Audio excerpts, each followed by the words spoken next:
Salut à tous et bienvenue dans cette nouvelle chronique Pixel. Aujourd'hui, je vous amène dans un voyage nostalgique au cœur des années 70 et 80 pour parler de l'un des robots géants les plus emblématiques, Goldorak. Que vous ayez grandi en fredonnant Goldorak Go ou que vous soyez curieux de découvrir ce géant de l'animation japonaise, préparez-vous à plonger dans son univers. Et pensez à vous abonner si ce n'est pas déjà fait, cela m'aide énormément. Goldorak, connu sous le nom de UFO Robot Grandizer au Japon, est le fruit de l'imagination de Go Nagai, un véritable pionnier des mechas et de la science-fiction. Go Nagai a redéfini le genre bien avant l'arrivée de Goldorak. Son œuvre, Mazinger Z, a marqué un tournant en présentant l'un des premiers robots géants pilotés par un humain. Un concept révolutionnaire des années 70. Mais ce n'était que le début. Avec des créations comme Jig et Great Mazinger, Go Nagai a continué à repousser les limites, proposant des designs audacieux et des récits où la relation complexe entre l'homme et la technologie était explorée.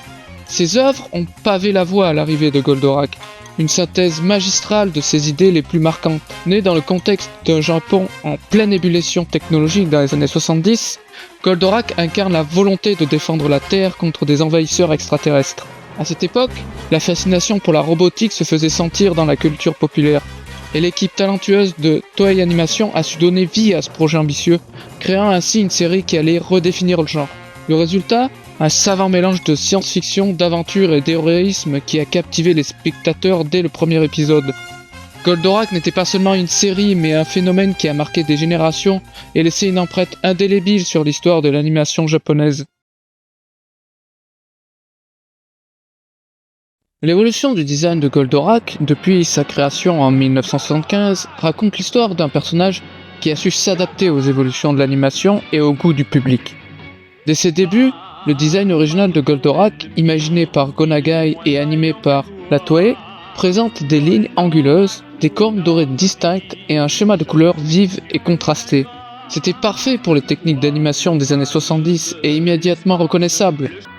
A noter que le dessin animé, comme beaucoup de séries de cette époque, était conçu pour stimuler la vente des produits dérivés. Les figurines, jouets et autres objets aux couleurs de Goldorak ont contribué à solidifier sa popularité et à le transformer en phénomène culturel. Durant les années 80 et 90, Goldorak a continué de séduire le public à travers des jouets, des bandes dessinées et d'autres produits dérivés.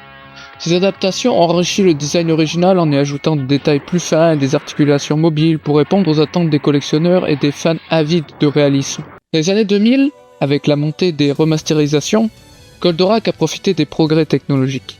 Les couleurs sont devenues plus éclatantes et les détails plus précis, offrant un rendu visuel modernisé tout en respectant le design iconique qui l'a rendu célèbre.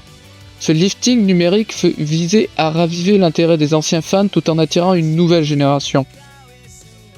Enfin, dans les années 2020, des adaptations modernes de Goldorak ont vu le jour mélangeant esthétique rétro et nouvelles technologies d'animation. Avec des rendus 3D et des reflets métalliques réalistes, le design du géant de l'espace a été peaufiné pour capturer l'essence de l'original, tout en s'adaptant aux attentes modernes. Cette évolution montre comment Goldorak a su traverser les décennies sans perdre son identité, restant une icône intemporelle de la culture populaire. Saviez-vous que Goldorak, malgré son statut légendaire, cache des secrets peu connus ? D'abord, contrairement à son immense succès en France et en Europe, il n'a jamais atteint le même niveau de popularité au Japon. Là-bas, il a été éclipsé par des séries comme Mazinger Z, malgré son créateur emblématique, Go Nagai. Ensuite, Goldorak a innové en introduisant un héros extraterrestre, Actarus, un concept inédit à l'époque. Ce choix osé a permis à la série d'aborder des thèmes profonds comme l'exil et la quête de rédemption, donnant plus de complexité à l'histoire. Enfin, il faut savoir que UFO Robot Grandizer a été pensé pour stimuler la vente de produits dérivés. Les armes iconiques comme les fulguropoints ont été créées non seulement pour l'action dans l'animation, mais aussi pour se transformer en jouets populaires. Voilà pourquoi Goldorak est bien plus qu'un simple dessin animé. C'est une véritable légende pleine de surprises. Pour conclure cette vidéo, je dois vous avouer que je ne connaissais pas vraiment la série Goldorak avant de me pencher dessus. Mais en fouillant un peu, j'ai découvert plein de trucs intéressants, notamment sur le site Wikirak, qui m'a vraiment aidé à en apprendre davantage sur le personnage iconique. Et ce qui est fou, c'est que Goldorak m'a été demandé plusieurs fois par vous, en grande partie à cause de la nostalgie qu'il suscite. Ce robot géant a marqué toute une génération et il est clair qu'il a encore une place spéciale dans le cœur de nombreux fans.